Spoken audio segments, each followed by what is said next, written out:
नमस्कार मित्रांनो, रॉयल शेतकरी या यूट्यूब चॅनलवर आपलं स्वागत आहे. तर आज मित्रांनो आपली फुलेकृपा डॉलर हरभऱ्याची काढणी झालेली आहे आणि जॅकी 9218 यासुद्धा प्लॉटची आपली काढणी झालेली आहे. हे दोन्ही प्लॉट आपल्या 2.5 एकर क्षेत्रामध्ये होते. एकूण दीड एकरमध्ये जॅकी 9218चा प्लॉट होता आणि 30 गुंठे एकूण डॉलर हरभरा काबुली हरभरा होता. आणि आपला तिकडून लसूण कांदेसुद्धा लागवड केलेली आहे. ते एकूण गवत आहे. असं आपलं 2.5 एकरचं क्षेत्र आहे. तर या खराब वातावरणामध्ये आपल्याला एकदम जबरदस्त ॲव्हरेज आलेला आहे. आपण 11 नोव्हेंबरला पेरणी केलेली होती. आपल्याला उशीर झाला होता पेरणीला, कारण या रानाची थोडी लवकर वापसा होत नाही. आपलं बेडवर सोयाबीन होतं आणि त्यामुळे आपल्याला थोडी मशागत करायला उशीर झाला होता आणि थोडा उशीर झाला होता आपल्याला पेरणीला. यावर्षी लवकर पेरलेले हरभरे होते, त्यांना ॲव्हरेज चांगलेला आलेला आहे. आणि थोडा जर उशीर झाला, 10 दिवसांनाच उशीर झालेल्या शेतकऱ्याला खूप कमी ॲव्हरेज आलेला आहे. कारण धुवारीचा फटका आणि तापमान वाढलेलं आहे. त्यामध्ये थोडी घाट्याची संख्या, शेंड्याचे 2-2 घाटे भरले नव्हते. त्यामुळे आपण योग्य नियोजन केल्यामुळे आपल्याला डॉलर हरभऱ्याचं एक नंबर, आपल्याला वाटलंसुद्धा नाही डॉलर काबुली हरभरा इतका होईल म्हणून असं आपल्याला वाटलंसुद्धा नव्हतं. मात्र आपण नियोजन केल्यामुळे आपलं नियोजन सक्सेस झालेलं आहे. त्यामुळे आपल्याला एक नंबर ॲव्हरेज आलेला आहे डॉलर हरभऱ्याचा. तरी आपण एकदा कट्टे मोजून घेऊ. या प्लॉटमध्ये आपण डॉलर हरभऱ्याला 3 फवारण्या केलेल्या होत्या. पहिल्या फवारणीमध्ये आपण रोको बुरशीनाशक घेतलं होतं, इमामेक्टिन बेंझोइड अळीनाशक घेतलं होतं पहिल्या फवारणीत, आणि 28-28 हे विद्रायक खत घेतलं होतं. ग्रोमर कंपनीचं इन्स्टा नावाने येते ते. दुसऱ्या फवारणीमध्ये आपण वापरलं होतं, पुन्हा आपण इमामेक्टिन बेंझोइड घेतलं होतं आणि सिजेंटा कंपनीचं अमिस्टार हे आपण बुरशीनाशक, स्टँडर्ड बुरशीनाशक घेतलं होतं. आणि ॲम्बिनिशन आपण हे टॉनिक वापरलं होतं. आणि तिसऱ्या फवारणीमध्ये आपण अळीनाशक घेतलं नव्हतं, कारण घाटे वक्ती आपल्याला अळी दिसेना गेली, कमी प्रमाणात होती अळी. आणि त्यामध्ये आपण फक्त स्पेशल इद्राय खताची फवारणी केली होती 13-0-45. आपण घाटे अवस्थेमध्ये पाणी दिलं नव्हतं, फक्त पद्धतशीर आपण फवारणी केलेली होती. 30 गुंठ्यामध्ये आपण 8 पंप पडले होते 20 लिटरचे. या फक्त विद्राय खताचं आपण 1 किलो विद्राय खत वापरलं होतं. त्यामुळे एकदम आपल्याला जबरदस्त रिझल्ट भेटलेला आहे. एकदा कट्टे आपण मोजून घेऊ, आपल्याला किती कट्टे झालेले आहेत. हे बघा, काटोकाट कट्टा भरलेला आहे. 1 2 3 4 5 6 7 आणि इकडे 2 कट्टे उंडलेले आहेत. 7 8 9 9 आणि इकडे एक अर्धा कट्टा आहे आपला. तर असे 9 कट्टे आपल्याला काटोकाट भरलेले आहेत.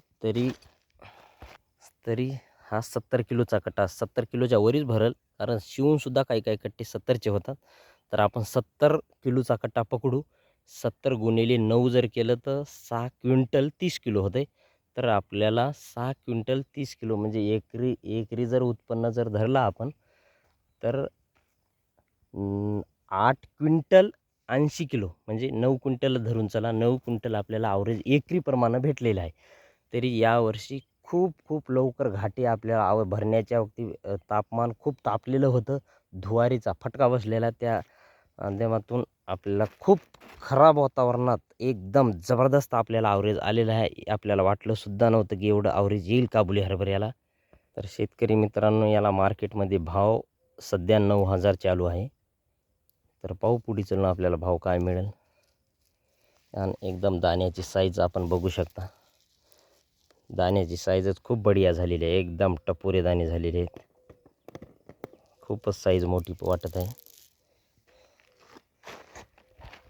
तर आपण एकदा गावरान हरभरा पाहू. गावरान हरभऱ्यामध्ये मात्र यावेळेस आपल्याला धुवारीचा फटका भेटलेला आहे, कारण उशिरा पेरणी केलेल्या हरभऱ्याला थोडा धुवारीचा फटका बसलेला आहे, वातावरणाचा फटका बसलेला आहे. तरी 1.5 एकरमध्ये आपल्याला इतकं ॲव्हरेज झाले. तरी कटे एकदा बघून घेऊ आपण किती झाले. 1 2 3 4 5 6 7 8 9 10. इकडे 11 12 13 14 15 16 17 आणि एक 18, 18 एक 19 कट्टे. 19 कट्टे आपल्याला झालेले आहेत. तरी 70 किलो गुणिले 19 जर केलं तर 13 क्विंटल 30 किलो याप्रमाणे असं होते. तर एकरी 9 क्विंटल आपल्याला गावरान हरभऱ्याचा ॲव्हरेज आलेला आहे. तरी मित्रांनो मला तर असं वाटायलं की हरभरा जास्त आपल्याला काबुली हरभराच परवडतो, कारण त्याला मार्केटमध्ये भाव आहे. आणि चांगलं जर नियोजन जर केलं तर आपल्याला हमखास 10+ उत्पन्न डॉलर हरभऱ्याचं येईलच. कारण अनुभव घेतल्याशिवाय कळत नाही. आपलं यावर्षी पहिलंच वर्ष होतं. एक नंबर आपल्याला ॲव्हरेज आलेला आहे डॉलर हरभऱ्याचा, एकदम टप्पोरे दाणे. फक्त शेतकरी मित्रांनो थोडं जर आपण ह्यावर्षी नियोजन काय तेवढं खास केलं नव्हतं. नियोजन जर अजून जर थोडं जर चांगलं जर केलं तर एक नंबरच ॲव्हरेज येईल. तर शेतकरी मित्रांनो आपण 3 वर्ष झालं बेड पद्धतीनं सोयाबीन घेत आहोत. तर याच प्लॉटमध्ये आपल्याला बेडवर सोयाबीन घ्यायचं आहे.